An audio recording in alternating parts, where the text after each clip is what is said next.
கிறிஸ்துவின் அன்பானவர்களே, இன்று திருப்பாடல் சங்கீதம் 112 இறைவசனம் 7. அதுல சங்கீதக்காரர் என்ன சொல்ல பாருங்க, தீமையான செய்தி எதுவும் அவர்களை அச்சுறுத்தாது, ஆண்டவில் நம்பிக்கை கொள்வதால் அவர்கள் இதயம் உறுதியாக இருக்கும்ன்றாரு. தீமை செய்தி எது வந்தாலும் சரி, தீமையான செய்தி எது வந்தாலும் நீங்க நல்லா போயிட்டு இருப்பீங்க, டக்குன்னு வார்த்தை யாராவது சொல்லுவான், உங்களுக்கு அந்த மூட அப்செட் ஆகிடும். நல்லா சந்தோஷமா இருப்பீங்க.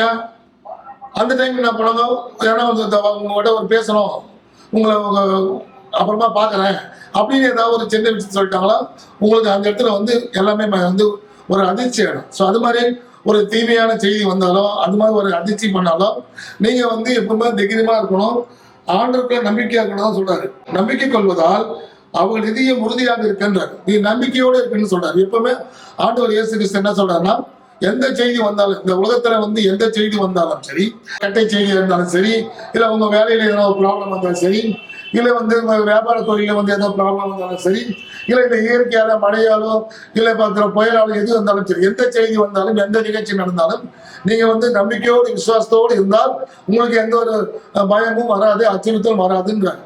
நீங்க எவ்வளவு துன்பங்கள், கஷ்டங்கள், சோகங்கள் லைஃப்ல வந்தாலும் உங்களோட லைஃப் அப்படியே ஒரே மாதிரி போகணும், ஒரே சீரா போகணும். அதுக்கு ஒரே காரணம் ஆண்டவர் இயேசு கிறிஸ்துவை நம்பிக்கை வைக்கணும், அவரை கெட்டியா பிடிச்சிக்கணும்னு. நீங்க வீட்டுல இருந்த லேடிஸ் ஜென்ஸ் ஆல்மோஸ்ட் சரி, அதுவும் லேடிஸ் நல்ல ஒரு பரிசுத்தமா ஆண்டவர் மேல பரிசுத்தமா இருந்து கெட்டியா பிடிச்சாங்களா, அவங்க அந்த இயேசுவை பிடிக்கிற அந்த பிடிப்பு அந்த நம்பிக்கை அவங்களும் அவங்க பிள்ளைகளும் சந்ததிகள் அவங்க கடவுள் எல்லோரும் நல்லா இருப்பாங்க. அந்த ஆண்டு இதுல முக்கியமா லேடிஸ் தான் நல்லா சொல்ல வரேன். என்னன்னா லேடிஸ், ஒவ்வொரு வீட்டுல இருக்க லேடிஸ் எல்லாரும் ஆண்டவரோட நம்பிக்கையா இருங்க, கெட்டியா பிடிங்க. அவரை கைவிட்டுறாங்க, எவ்வளவு உங்களால பக்தி முயற்சி பண்ண முடியுமோ அவ்வளவு நம்பிக்கையா கேப்பும் விடக்கூடாது. அப்படியே உங்க ஒரு வாழ்க்கைன்ற பயணத்தில் அப்படியே போயிட்டே இருக்கணும். ஆண்டவர் கெட்டியா பிடிச்சிட்டு கெட்டியா போயிடணும். கொஞ்சம் விட்டீங்கன்னா கூட உங்களுக்கு சாத்தான் உள்ள வந்துடும். அதனால கெட்டியா பிடிச்சு நீங்க வாழ்க்கை நடத்துங்க. உங்க குடும்பம், உங்க சந்ததி, அது மட்டும் இல்லாம தலைமுறை எல்லாமே, வருங்காலம் தலைமுறை எல்லாமே நல்லா இருக்கும்.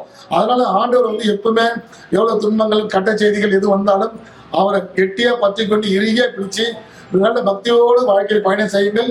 கடவுள் உங்கள் அனைவரையும் ஆஸ்வதிப்பார். ஆமென்.